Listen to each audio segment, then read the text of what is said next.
নবীর শাসন নবীর ইত্তেবা কায়েম হবে না। রামুর পশ্চিম মনিরঝিল ইসলামী যুব সংগঠনের উদ্যোগে 2 দিনব্যাপী তাফসিরুল কুরআন মাহফিল সম্পন্ন হয়েছে। গত 9 ও 10 জানুয়ারি কাওয়ারখোপ ইউনিয়নের পশ্চিম মনিরঝিল বটতলী তাফসির ময়দানে কুরআন মাহফিল হয়।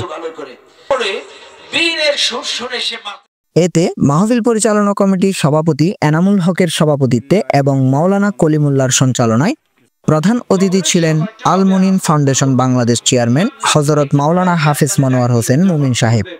বিশেষ অতিথি বয়ান করেন আনারুল কামিল মাদ্রাসার উপাধ্যক্ষ মাওলানা শফিউল হক জিহাদি। বিশেষ অতিথি বয়ান করেন আরটিভি, ভিটিভি ও এশিয়ান টিভি ধর্মীয় আলোচক আব্দুল জব্বার আল মামুন কক্সবাজার কেন্দ্রীয় বাস টার্মিনাল মসজিদের খতিব মাওলানা হাফেজ আবুল ফয়েজ আনসারি। এছাড়াও বিশেষ অতিথি বয়ান করেন কক্সবাজার আদর্শ কামিল মাদ্রাসা আরবি প্রকাশক মাওলানা হাফেজ বেলাল উদ্দিন। বিশেষ অতিথি বয়ান করেন লিং রোড শিল্পনগরী জামে মসজিদের খতিব তারেক বিন হাসান। এই সাপুরে এসে যখন দরজার কাছে বিন বাজালো, ওই বিষধর সাপটা তার জবান দিয়ে বাইরে বেটা আমাদের জমানা যদি না রাই চলবে,